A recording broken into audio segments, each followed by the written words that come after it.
রাজবাড়ীর দৌলতদিয়া ঘাটে বাসডুবির ঘটনায় তৃতীয় দিনের মতো চলছে উদ্ধার অভিযান। সকাল 8:30 থেকে অভিযান শুরু করে ফায়ার সার্ভিসের ডুবুরি দল।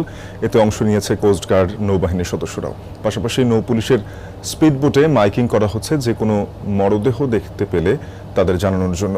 একটি পরিবারের দাবি, তাদের একজন পুরুষ সদস্য এখনও নিখোঁজ। বুধবার বিকাল 5:15টার দিকে কুষ্টিয়ার কুমারখালী থেকে ছেড়ে আসা সৌহার্দ্য পরিবহনের একটি বাস দৌলতদিয়ার 3 নম্বর ফেরিঘাটে নিয়ন্ত্রণ হারিয়ে পন্টুন থেকে পড়ে পদ্মা নদীতে ডুবে যায়। এখন পর্যন্ত 26 জনের মরদেহ উদ্ধার করা হয়েছে। রাজবাড়ীর দৌলতদিয়া ঘাটে বাসডুবির ঘটনায় তৃতীয় দিনের মতো চলছে উদ্ধার অভিযান।